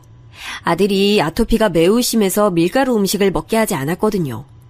그런데 이런 식으로 시조카드를 우리 집에 맡기고 가면 아들은 자꾸 가공식품에 노출됐습니다. 애들끼리 놀러 나갔다가 음식을 잘못 먹어서 피부가 뒤집히는 날도 적지 않았어요. 그래서 제 정신적 고통도 고통이지만 아들을 위해 시골살이를 결심했습니다. 남편은 다행히 재택근무가 가능한 직종이었어요. 그래서 시골에 가서도 계속 일할 수가 있었습니다. 정말 다행이었죠. 반면 제 직장은 재택이 불가능한 구조라 저는 직장도 그만뒀어요. 하지만 아들의 피부 문제가 갈수록 심해져서 시골로 내려갔습니다. 실제로 매연과 안 좋은 공기가 가득한 서울이 아닌 사방에 높은 건물이 없는 시골에 가니 아들의 피부가 눈에 띄게 좋아졌어요. 밀가루 음식이 아닌 직접 재배한 유기농 채소들을 먹었거든요. 대학병원에서 받은 약보다 훨씬 효과가 좋았습니다. 그리고 저도 정신적으로 형님들과 멀어지니 살 것 같았어요. 해방감을 느끼게 됐죠. 엄마 이것 봐. 나 개울가에서 아빠랑 물고기 잡았어. 우와, 엄마도 어릴 때 물고기 잡으면서 놀았는데 재밌었어? 실제로 시골에 와서 우리 가족의 사이는 더 좋아졌어요. 저도 스트레스를 받지 않으니 성격이 많이 좋아졌습니다. 그리고 농사를 짓기 시작했는데 이게 또 흥미롭더라고요. 의외로 농사에 재능이 있을 줄은 몰랐습니다. 남편과 아들과 같이 밭일을 하는 게 너무 즐거웠어요. 그리고 부모님이 나이대가 있으셔서 파는 방법이 한정적이었거든요. 저는 인터넷을 주로 사용할 줄 아는 세대니까 그 점을 이용했습니다. 재배하는 방법도 다양하게 시도했더니 생각보다 농사도 잘 됐어요. 그러면서 인터넷을 통해 농사 지은 것을 팔기 시작했습니다. 처음부터 잘 된 건 아니었는데 입소문이 났어요. 여러분 혹시 유행했던 샤인머스켓 들어보셨나요? 남편과 저는 초창기에 이 분야로 뛰어들었어요. 그리고 어마어마한 돈을 가지게 되었습니다. 물론 그 과정에서 밤에 잠도 제대로 잘 수가 없었어요. 제대로 결과물이 나오지 않으면 속상해서 잘 수가 없었죠. 사업이 성공하면서 남편은 재택으로 일하던 회사도 그만두게 됐습니다. 너무 바빠서 우리 둘은 시댁 행사에도 참여하지 못할 정도였어요. 아니, 시골 내려가더니 아예 연락을 끊은 거야? 아무리 그래도 얼굴은 비춰야 예의지. 곧 아버님 제사니까 올라와. 알겠어? 동서, 그러는 거 아니야. 사람이 도리라는 게 있는 거야. 시부모님이 안 계셔도 사람이 기본적인 예의는 있어야지. 아닌 건 아닌 거야. 아, 네. 저희가 너무 바빠서 어쩔 수가 없었어요. 얼굴 비출게요. 실제로 저와 남편은 2년 동안 시댁 식구들의 얼굴을 보지 않았거든요. 시간이 지나며 저도 악감정이 사그라들어서 오랜만에 서울로 가게 됐습니다. 가면서 샤인머스켓 박스를 챙겨가서 선물도 드렸죠. 아, 이거 농사 짓는 거야? 시골살인 좀 어때? 거기 주변에 아무것도 없잖아. 너희 말고 다른 사람이 살긴 하지? 밤에 귀신 나오는 거 아니야? 무섭겠다. 괜찮아요. 그래도 근처 도시로 가면 있을 건 다 있어서 불편함이 없어요. 실제로 재영이 피부도 전보다 괜찮아졌으니까 다행이죠. 그건 그래. 확실히 공기가 좋아서 그런가? 아, 동서. 우리 그럼 이번 여름엔 동서네 집에 가서 휴가 보내자. 나도 그 지역 한 번도 안 가봤거든. 그거 좋은 생각이네. 그래, 우리 동서네 집에 좀 놀러 갈게. 이사 가고 집들이도 안 갔잖아? 난 평생을 도시에서 살아서 시골에서 어떻게 사는지도 너무 궁금하다. 막 감자 캐서 먹나? 그냥 뭐 사는 건 다 비슷하죠. 그런데 남편하고 제가 정말 너무 바빠요. 그래서 형님들이 오셔도 신경을 잘 못 써드려요. 그러면 저희가 너무 죄송하니까. 에이, 아니야. 우리 그냥 냅둬도 돼. 우리끼리 알아서 잘 놀게. 그럼 이번 여름 휴가는 동서네 집에서 보내는 걸로 하자. 애들한테도 시골이 불편해도 좋은 경험은 되겠네. 남편하고 상의하고 알려드릴게요. 그런데 진짜 저희 집 시골이라 주변에 뭐 없고 불편하실 텐데. 아깐 괜찮다며. 아, 그러지 말고 좀 놀러 가자. 그런데 불편할 수도 있으니까 우리가 많이 챙겨가야겠네. 동서야 뭐 시골 출신이니까 괜찮겠지만 우린 아니잖아. 주변에 뭐 약국은 있나? 일단 저는 알겠다고 대답은 했습니다. 그리고 초대하지 않으면 그만이니까요. 여름이 되고 실제로 휴가 계획을 세우기 시작했어요. 그런데 마침 제가 그때 둘째를 임신하게 되면서 흐지부지 됐습니다. 아직 세상에 나오지도 않은 둘째에게 얼마나 고마웠는지 몰라요. 몸조리를 핑계로 시댁 식구들을 부르지 않았죠. 제가 서울에서 형님들에게 너무 많이 당해서 일부러 피하고 싶었는데 그 명분이 생겨 좋았습니다. 그리고 남편과 제가 하는 농사는 날이 갈수록 잘 됐어요. 그래서 직원도 뽑아서 일하게 됐습니다. 그런데 아무리 돈이 많아도 집을 더 화려하게 짓거나 하진 않았어요. 그 집은 제가 예전에 살던 집이라 추억이 많기도 했고 또 누구한테 보이는 삶이 아닌 우리 가족이 만족하는 집이라 그 상태로도 좋았습니다. 그리고 저는 원래 무력이 없는 사람이라 명품이나 다른 것에도 진짜 관심이 전혀 없었어요. 돈은 당연히 많을수록 좋지만 그렇다고 그걸 저를 치장하는 것에 투자하고 싶은 마음은 없었습니다. 그런데 저와 달리 남편은 경우가 달랐어요. 남편은 다른 건 진짜 괜찮았는데 유독 차에 관심이 많았습니다. 남자들은 이런 경우가 많죠? 여보, 또 슈퍼카 사진 보고 있어? 그러면 하나 사. 당신 그렇게 가지고 싶어 했던 거잖아. 이거 진짜 비싸. 5억이나 하는 거라 탁 사기엔 부담스러워. 당신 나 따라서 시골 와서 고생 많이 했잖아. 우리가 돈을 못 버는 것도 아닌데 왜 그래? 괜찮으니까 그냥 사자. 예전부터 사고 싶어 했잖아. 그럼 나 진짜 사도 될까? 고마워. 이거 타고 우리 전국 일주 다니자. 남편은 매우 기뻐했어요. 신이 나서 그 자리에서 방방 뛰는 남편을 보며 이 맛에 돈을 버는 거구나 느끼게 됐죠. 둘째를 핑계로 제가 시댁 식구들과 거의 또 연락두절이 됐잖아요. 갑자기 어느 날 한밤중에 둘째 형님에게 연락이 왔습니다. 동서, 혹시 지금 1,000만 원 빌려줄 수 있을까? 내가 오죽하면 이런 부탁을 동서한테 하겠어? 우리가 지금 남편하고 급하게 쓸 곳이 있어. 네? 갑자기요? 형님, 지금 새벽 2시잖아요. 그리고 무슨 일 때문에 그러시는데요? 내가 나중에 사정은 설명할게. 진짜 급한 일이라 그래. 동서 시골에서 농사 짓는다며. 그럼 큰돈 만지지 않아? 일단 1,000만 원은 저희한테도 큰 돈이에요. 그 돈이 어떻게 쓰일지도 모르는데 당황스러워요. 형님, 사정은 안타깝지만. 아니 저번에 뭐 서방님 말하는 거 들어보니까 꽤 돈 만지는 것 같던데? 거짓말이었어? 그래. 그렇게 시골에서 너희끼리 잘 먹고 잘 살아, 어? 형님, 저 지금 너무 당황스러워요. 제가 그런 말 들을 정도로 잘못한 건가요? 있는 척은 다 하더니. 그래, 얼마나 잘 사는지 보자. 너무 당황스럽기도 했고 새벽에 갑자기 저러니까 당연히 저는 거절했죠. 평소에 친밀하게 연락하는 사이면 모르겠는데 그것도 아니었으니까요. 둘째 아주버님은 다음 날에 남편에게 연락해서 똑같이 돈을 빌려달라고 했더라고요. 당연히 남편은 거절했죠. 사실 그 당시 우리 부부에게 1,000만 원은 그리 큰 돈이 아니었습니다. 마음만 먹으면 하루에도 벌 수 있는 돈이었어요. 그런데 저는 형님들에게 좋은 감정이 있지 않았기 때문에 주지 않았어요. 특히 둘째 형님은 특유의 표정과 가식으로 저를 힘들게 했었거든요. 또 둘째 형님이 되게 허영심이 심하세요. 그래서 시댁에 갈 때마다 저를 위아래로 훑어보며 오늘은 어떤 옷을 입었는지 꼭 훑어보는 편이었거든요. 예를 들어 이런 적도 있었습니다. 동서, 그거 옷 백화점에서 산 거야? 아니요. 그냥 인터넷에서 쇼핑했어요. 그거 짝퉁이야. 어디서 디자인만 따서 만들었나 보다. 그거 백화점에서 파는 명품 디자인이거든. 난 동서가 알고 입은 줄 알았네. 내가 알려줘서 다행이다. 어디 가서 그런 거 입으면 무시당할 수도 있잖아. 제가 명품엔 관심이 없어서요. 어쨌든 알려주셔서 감사해요. 관심이 없는 거랑 그건 다른 문제 같은데. 뭐 어쨌든 동서는 내가 있어서 다행이다. 알려주는 사람이 있어야 나중에 어디 가서 변명이라도 하지. 이런 식으로 명품에 관심이 많았어요. 그런데 제가 알기로 둘째 아주버님이 돈을 잘 버시는 편은 아니었거든요. 그래서 의아했었는데 갑자기 돈을 빌려달라니까 빌려주기가 당연히 싫었죠. 남편에게 넌지시 물어봤더니 어디서 사채를 쓴 것 같다고 말하더라고요. 평소에 하는 걸 보면 딱히 놀랄 만한 소식은 아니었어요. 돈이라는 게 한 번이 두 번이 되는 경우가 많잖아요.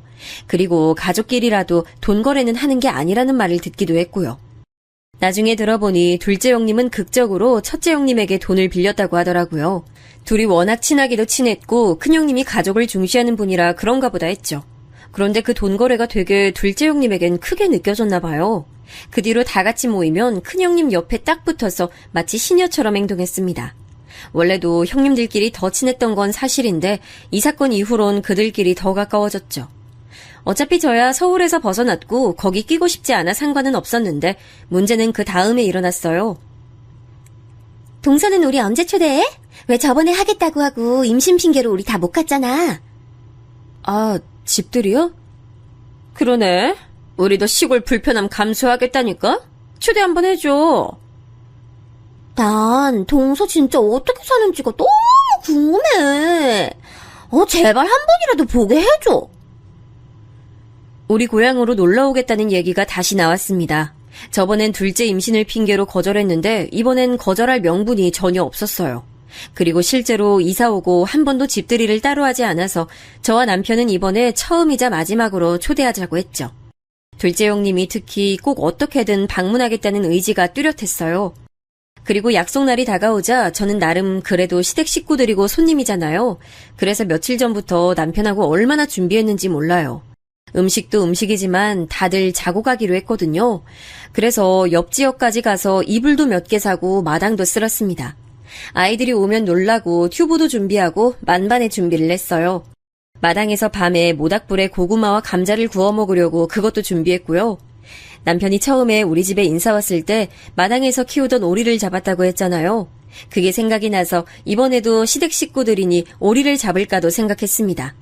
첫째 언니는 다른 지역으로 이사 갔고 둘째 언니는 고향에 남아 있었거든요. 그래서 둘째 언니까지 와서 같이 시댁 식구들을 맞이할 준비를 했죠. 동서, 막내 동서, 우리 왔어. 어머, 이렇게 생겼구나. 동서, 우리 주차 어디다 해? 오셨어요? 차는 거기다 주차하시면 돼요. 어차피 거기로는 사람들이 안 지나다녀요. 형님들과 아주버님들이 차례로 도착하기 시작했습니다. 다들 자식들도 데리고 와서 정신이 없었죠. 주차 자리 때문에 남편의 비싼 슈퍼카는 창고로 넣어놨습니다. 아이들이 뛰어놀기 좋은 곳이라 다들 너무 신나하더라고요. 그 모습을 보며 저도 입가에 미소가 걸렸습니다. 어른들도 다 같이 마당에서 고기도 구워 먹었어요. 나름 분위기가 제가 생각했던 것보다 훨씬 좋았습니다. 남편도 오랜만에 자기 형들을 만나니 신났는지 술도 마시더라고요. 원래 술 안 좋아하는데 남편이 마실 정도면 진짜 분위기 좋았던 거예요. 저도 시댁 식구들 오기 전에 걱정했는데 예상보다 분위기가 좋게 흘러가서 뿌듯했습니다. 그렇게 안방부터 마당까지 이불을 다 깔고 밤에는 뭉쳐서 잠도 잤어요. 마당에 텐트를 치고 아이들은 거기서 재웠더니 너무 좋아하더라고요. 이렇게 분위기가 좋아서 저도 제 마음을 고쳐먹으려고 생각했을 정도였습니다. 물론 그 다짐은 오래가지 않았어요. 다음날 오전에 산산조각이 났거든요. 닭이 우는 소리에 잠에서 깨어 아침을 준비하기 시작했습니다. 형님들이 손님이라 손 벌리긴 싫더라고요. 또 우리 집 부엌이니 제가 다 하는 게 편했어요. 그래서 혼자 열심히 부엌에서 밥도 짓고 된장찌개도 만들고 있었어요. 그런데 둘째 형님이 깼는지 부엌으로 들어오더라고요. 둘째 형님을 선두로 다른 형님들도 깨어났습니다. 저는 도와주지 않아도 된다고 하고 형님들 보고 편히 쉬고 계시라고 했어요. 그리고 상을 차리는데 진짜 한 명도 도와주지 않더라고요. 그래도 진짜 그때까진 괜찮았습니다. 그런데 제가 마당으로 나가서 상추를 따려고 했더니 형님들이 모여 있었어요. 웃으면서 다가가던데 제 욕을 하고 있더라고요. 나는 서울로 절대 안 오길래 되게 대단한 집에서 사는 줄 알았어. 근데 이게 뭐야? 나 어제 깜짝 놀랐잖아. 그러니까요. 어쩐지 농사 크게 됐다니 뭐니 했을 때 놀랐는데 허언증 같아요. 난 화장실 보고 놀랐잖아요. 아무리 옛날 집이어도 심했어. 아토피 다 나았다던데 아토피 도망갈 것 같아. 형님들과 사이가 좋아졌다고 착각한 스스로가 원망스러웠어요. 어제 사실 분위기가 좋아서 다음에도 놀러오라고 초대했었거든요. 그리고 다른 것보다 아들의 아토피로 저러는 게 너무 심기가 불편했습니다. 그래서 다가가서 제대로 따졌죠. 형님들 진짜 너무하시네요. 어떻게 그렇게 말씀하세요? 어머, 깜짝이야. 다 들었어? 아니 뭐, 근데 없는 말 한 건 아니잖아? 이렇게 후진 곳에 사는 줄은 몰랐어. 진짜 너무 불쌍하고 짠해. 우리한테 돈 못 빌려준 이유가 있었구나? 이해해. 이렇게 힘들게 사는 줄은 몰랐지. 저희 그렇게 힘들게 살지 않아요. 그리고 아무리 그래도 아들 아토피로 그러는 건 아니죠. 제가 얼마나 마음고생했는지 아시잖아요. 그냥 장난으로 한 말이지. 그리고 뭐 우리가 없는 말 했니? 자기의 잘못을 모르는 형님들의 적반하장 태도에 더 화가 났습니다. 마침 어젯밤에 셋이 돈 얘기로 다들 힘들어했던 것을 알고 있었거든요. 그래서 이왕이면 우리 집이 꽤 산다는 것을 형님들에게 보여주고 싶었죠. 그래서 아무 말 없이 창고로 걸어갔어요. 마침 마당에 있어서 창고가 가까웠거든요. 창고 문을 열자 남편의 5억짜리 슈퍼카가 보였습니다. 그걸 보자 형님들의 눈이 아주 말도 안 되게 커졌어요. 이렇게 살아도 있을 건 다 있고요. 우리가 돈이 없어서 빌려주지 않은 게 아니고 둘째 형님 돈은 그냥 빌려주기 싫어서 그랬던 거예요. 아니, 뭐야.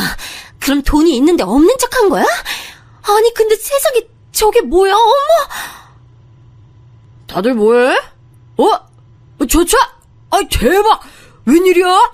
야, 막내 너 성공했구나! 야, 이거 텔레비전에서만 보던 건데? 마당에서 웅성거리는 소리가 들리자 다들 밖으로 나왔어요. 그러면서 남편의 슈퍼카를 구경하기 시작했습니다. 둘째 아주버님은 차를 보더니 남편에게 은근히 돈을 빌려달라고 하더라고요. 당연히 남편은 거절했죠.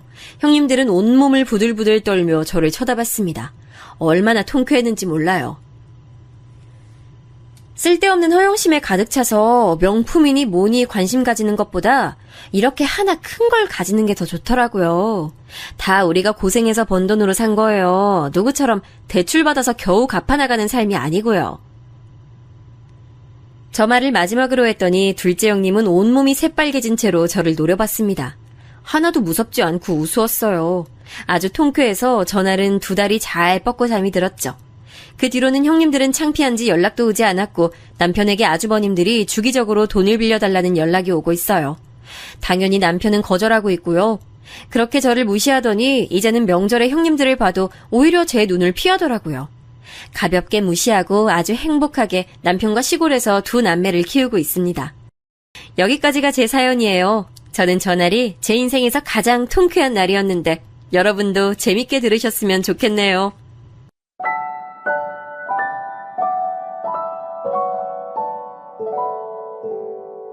you